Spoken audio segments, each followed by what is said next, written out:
नमस्कार। देश के सबसे विश्वसनीय, सबसे लोकप्रिय और नंबर 1 शो शंखनाद में आप सभी का स्वागत है। मैं हूं शुभांकर मिश्रा। लोकसभा चुनाव में अब सिर्फ 326 दिनों का वक्त बचा है और ऐसे में सियासी मुद्दों पर घमासान जारी है। हर पार्टी अपने एजेंडे के हिसाब से मैदान में है और सबसे बड़ा एजेंडा धर्म का है, जिसे लेकर फिर से पश्चिम बंगाल के हुगली में हंगामा मचा हुआ है। बीजेपी नेता दिलीप घोष काफिले पर पत्थरबाजी के बाद हिंसा भड़क गई है। तमाम तरह के आरोप हैं, लेकिन सवाल बरकरार है कि इसके पीछे जिम्मेदार कौन है। और फिलहाल पश्चिम बंगाल हुगली में 2 गुटों में हिंसक झड़प हुई है, बड़ी झड़प हुई है। बीजेपी के नेता दिलीप घोष की यात्रा के दौरान कहा जा रहा है झड़प हुई है। बीजेपी नेता ने दूसरे समुदाय पर आरोप भी लगाए हैं। शोभा यात्रा के दौरान 2 गुटों में हिंसक झड़प का मामला। बीजेपी के नेता दिलीप घोष ने अब थोड़ी देर पहले आज तक से बातचीत की। हमने उनसे सवाल पूछा तो उन्होंने कहा कि जब दूसरे समुदाय के मोहल्ले से ये यात्रा निकल रही थी, उस दौरान पत्थरबाजी की घटना हुई, झड़प हुई, आगजनी की घटना हुई।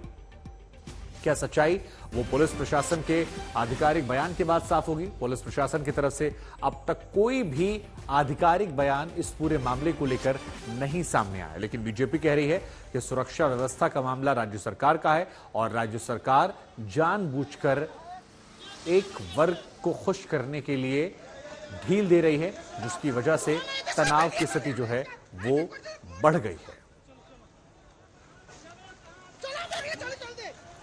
तो 2 तस्वीरें इस वक्त हम आपको दिखा रहे हैं। शोभा यात्रा में शामिल थे दिलीप घोष। तस्वीर देखिए आप, किस तरह से यहां पर भगवा झंडे लेकर तमाम लोग जो है यात्रा निकाल रहे हैं। और दूसरी तस्वीर जो है वो उस हिंसा के बाद की है, जहां पर आगजनी, पत्थरबाजी और डर खौफ का माहौल जो है वो आपको देखता हुआ नजर आ रहा है। तो फिलहाल ये तस्वीरें जो हैं हम आपको दिखा रहे हैं आज तक पर।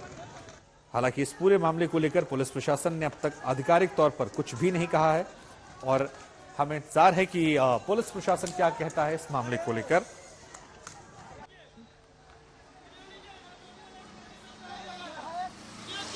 और इसी खबर पर ज्यादा बातचीत के लिए मेरे साथ मेरे सहयोगी ऋतिक मंडल जुड़ चुके हैं। ऋतिक, थोड़ी देर पहले हमने दिलीप घोष से फोन पर बातचीत की थी। उनके आरोप एक तरफ, लेकिन ग्राउंड जीरो की रियलिटी क्या है? पुलिस प्रशासन क्या कह रही है? कितने बजे ये घटना हुई? कौन लोग इसके पीछे जिम्मेदार हैं? क्या ये सोची समझी साजिश है या ऑन ग्राउंड कुछ ऐसा हुआ जिसके बाद ये स्थिति आ गई?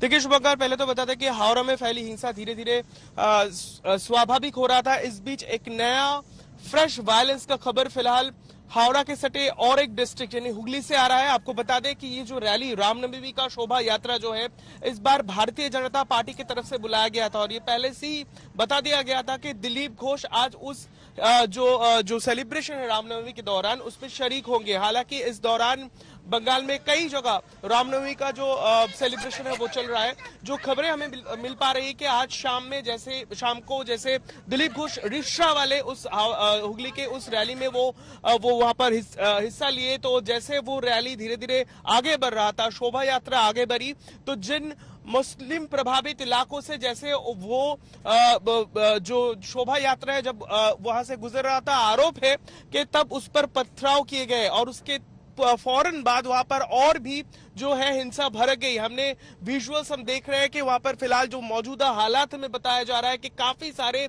दुकानों में तोड़फोड़ किया गया है और काफी सारे गाड़ियों में तोड़फोड़ किया गया है। इसके बावजूद कई सारे गाड़ियों में जो है वहां पर कई सारे चीजों में आगजनी भी की गई। दरअसल फिलहाल मौका वारदात पर पुलिस के आला अफसर को पहुंचने की हिदायत दी गई है। आपको बताना चाहेंगे हुगली के रिश्रा के ये चंदन नगर पुलिस कमिश्नरेट के अंदर दायरे में आता है, तो फिलहाल वहां पर जो पुलिस कमिश्नर है वो वहां पर पहुंच रहे हैं एडिशनल फोर्सेस के साथ और हमने पुलिस से जानकारी इकट्ठा करने की कोशिश की और फिलहाल वो लोग कह रहे हैं कि इस तरह की स्थिति फिलहाल है, वो लोग सिचुएशन को नॉर्मल करने के, स्वाभाविक करने की फिलहाल कोशिश की जा रही है। तो इस दौरान वो नहीं कह सकते अब कि किस तरीके से ये आग फैली। हमारे साथ ऋत्विक, हमारे साथ विमान घोष जी जुड़ रहे हैं, लोकल एमएलए हैं। विमान घोष जी, खबर ये भी आ रही है कि शायद आपको भी चोट लगी है, क्या हुआ था वहां पर? अगर आप हमारे दर्शकों को बताएं तो।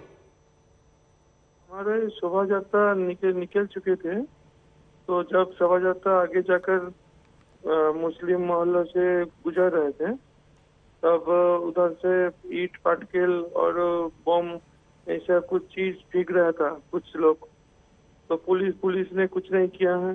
हमारा जो रामनवमी का रैली था। रैली में जो सनातनी कल्चर का लोगों था, पूरा हमला हुआ है। हमारा भी कान फटे हुआ है, पत्थर से गाड़ी तोड़फोड़ किया है। तो पूरा इधर का जो कानून व्यवस्था है पूरा गिर चुके हैं। पुलिस उधर से कुछ नहीं किया है।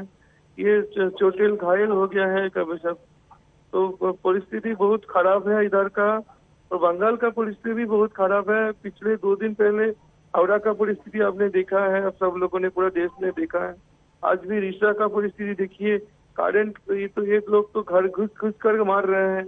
अभी जब न्यूज मिला है, हमारा तो कान फटे हुए हैं, हम हॉस्पिटल में एडमिट हैं अभी। जी, आप लोगों के ऊपर भी आरोप लगा रहा है दूसरा पक्ष कि आप लोगों की तरफ से भी उत्तेजित करने वाले नारे लगाए गए थे। आप लोग की तो गलती नहीं थी वहां पर? नहीं, हमारा तो शांति तरीके से रैली गुजर रहे, उधर से निकल रहे था। हम लोग क्यों करे इसे ऐसा?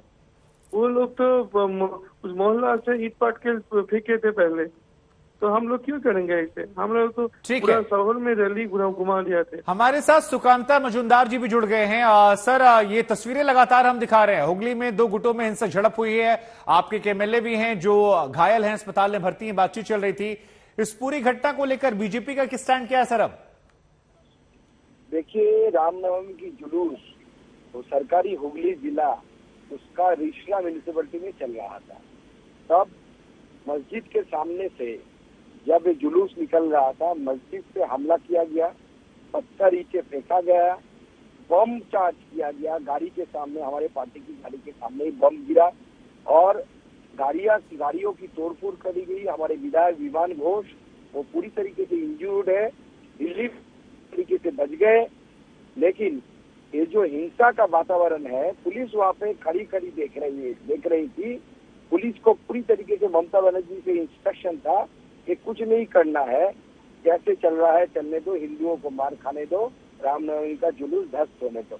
ये पॉलिसी इस बार तृणमूल कांग्रेस ने लिया है और तृणमूल कांग्रेस की और ममता बनर्जी की क्षय के कारण जो गुंडे हैं, जो फेनाटिक्स है, जो बाकी धर्मों के लोगों को टॉलरेट नहीं करते, ऐसे कुछ लोग, कुछ तत्व वो हमला कर रहा है रामनवमी पर। मैं कल खुद जाऊंगा तो सोच रहा हूँ और देखूंगा इन गुंडों में कितना दम है।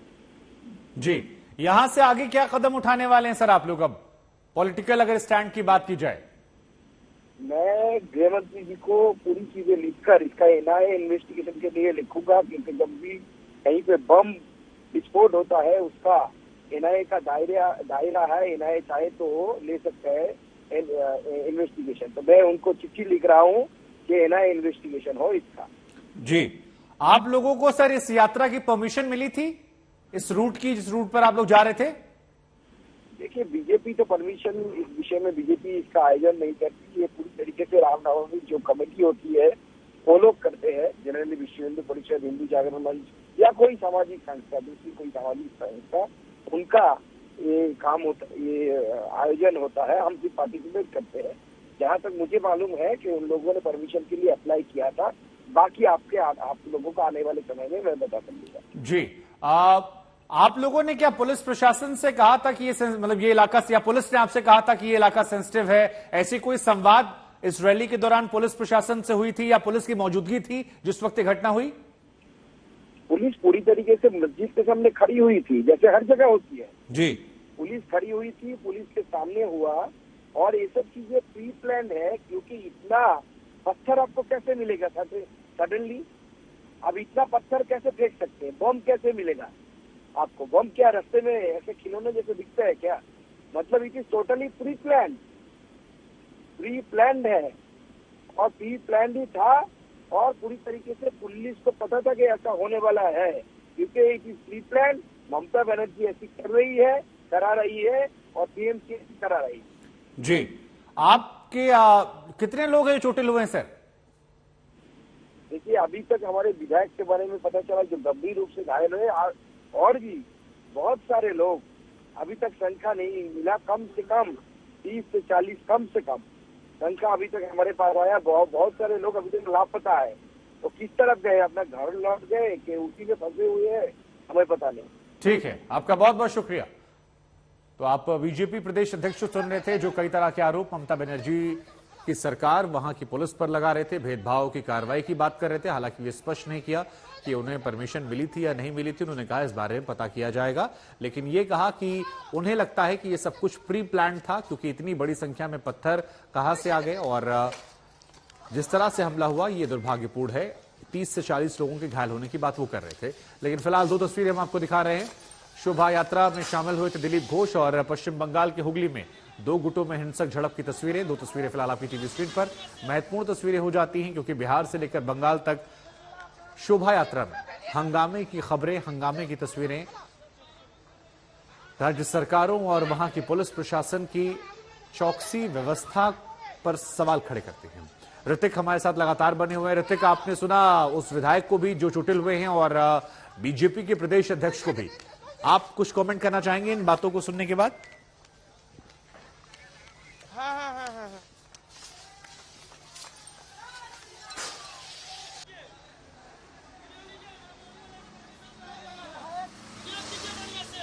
तो ये तस्वीरें लगातार हम आपको दिखा रहे हैं और बीजेपी के प्रदेश अध्यक्ष से हमने बात की। दिलीप घोष की यात्रा थी पश्चिम बंगाल के हुगली में, दो गुटों में हिंसक झड़प भी हुई थी और अब से थोड़ी देर पहले दिलीप घोष जो ये शोभा यात्रा निकाल रहे थे उनसे भी हमने बातचीत की।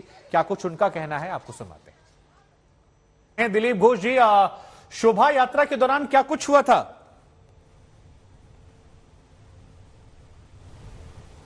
चल रहा था पिछले 3 दिन से। मैं रिशड़ा में खुद था, मेरे साथ हमारे एक एमएलए विमान कोच था। हम लोग ओपन जीप में थे। काफी बड़ी रैली थी, 1-1.5 किलोमीटर। पूरा शहर से लोग निकले थे, बच्चे, महिलाएं, बूढ़े सब थे। अचानक यहाँ एक बस्ती में मस्जिद के पास से ही ईंटा पत्थर आना शुरू किया। काफी धमाकेदार, बाहर लोग भागने लगे, उनको रोकिया हम लोगों ने। फिर उनको संभालने के बाद फिर ईंटा पत्थर आया।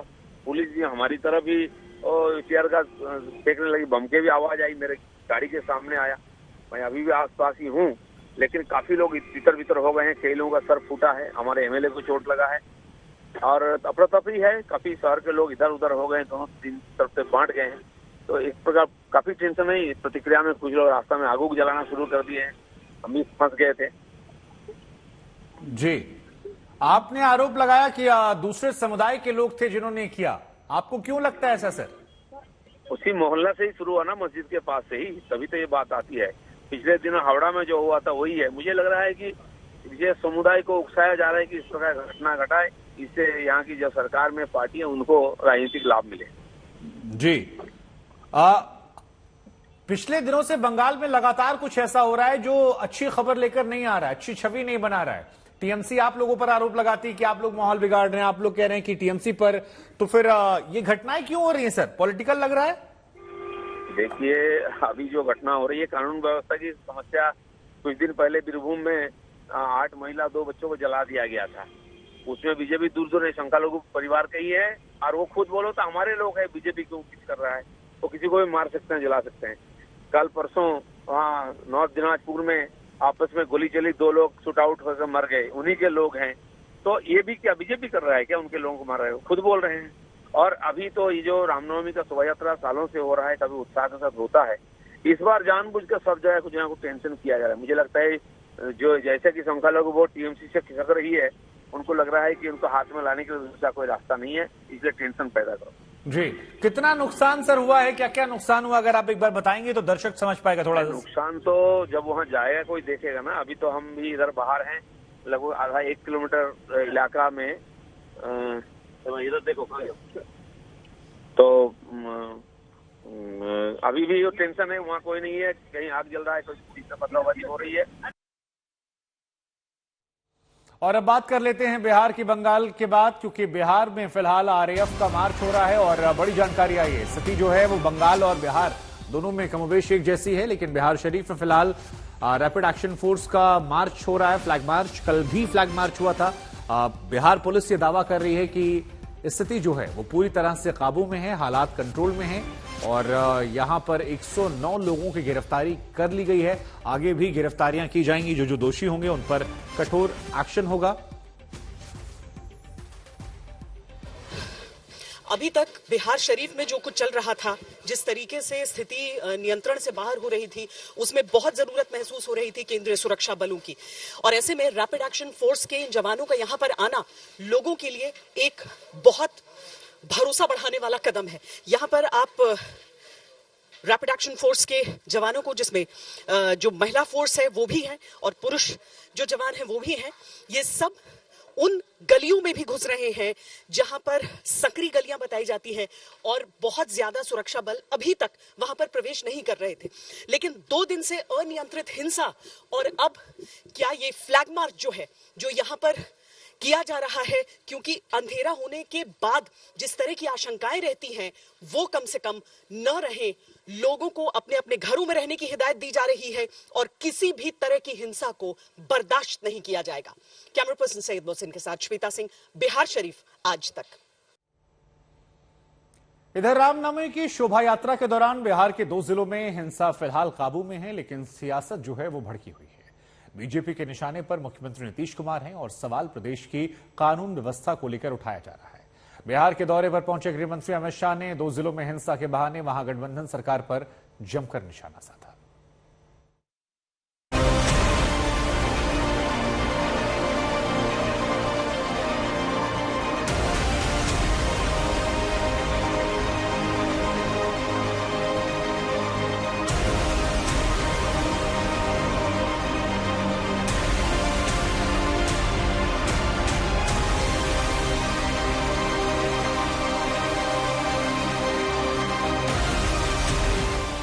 जब हिंसा की जद में आकर सुलग रहा है बिहार, उपद्रवी बार बार बेकाबू हो रहे हैं। बिहार शरीफ और सासाराम में अमन का माहौल बिगाड़ने की कोशिश कर रहे हैं। ऐसे हालात के बीच गृहमंत्री अमित शाह नवादा के दौरे पर पहुंचे तो सबसे पहले सासाराम का कार्यक्रम रद्द होने का जिक्र किया। बिहार में भड़की हिंसा को लेकर नीतीश सरकार पर हमला किया। अमित शाह ने बिहार के शासन पर सवार किया। नीतीश कुमार के पीएम बनने के सपने पर भी तीखा वार किया। दुर्भाग्यपूर्ण स्थिति हुई, सासाराम में लोग मारे जा रहे हैं, गोलियां चल रही है, टीयर गैस छूट रहे हैं। मैं वहां नहीं जा पाया। प्रधानमंत्री वो बनने से रहे, वहां जगह खाली नहीं है। देश की जनता ने तय किया है, तीसरी बार भी नरेंद्र मोदी जी प्रधानमंत्री बनने वाले हैं।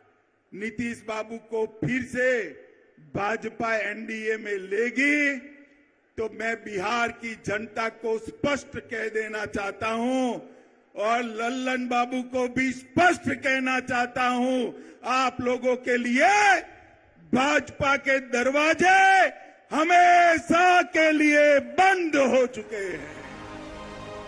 अमित शाह का सासाराम दौरा रद्द होने को लेकर बीजेपी नेता पहले ही नीतीश सरकार पर हमलावर हैं। इस बीच बिहार में कानून व्यवस्था पर सवाल उठे तो खुद गृहमंत्री अमित शाह ने राज्यपाल से बात की। उसके बाद राज्य में अर्धसैनिक बलों की तैनाती की बात कही जा रही है। सूत्रों के मुताबिक 10 पैरामिलिट्री की कंपनियों को बिहार भेजा गया है। इसमें सीआरपीएफ, एसएसबी और आईटीबीपी के जवान शामिल हैं। ये तैनाती राज्य पुलिस को सहयोग करने के लिए और राज्य में शांति स्थापित करने के लिए है। बिहार में केंद्रीय बलों की तैनाती की खबरों के बीच इस मुद्दे पर सियासत तेज हो गई है। आरजेडी आरोप लगा रही है कि केंद्रीय बलों की तैनाती का फैसला सरकार 2024 को लेकर कर रही है।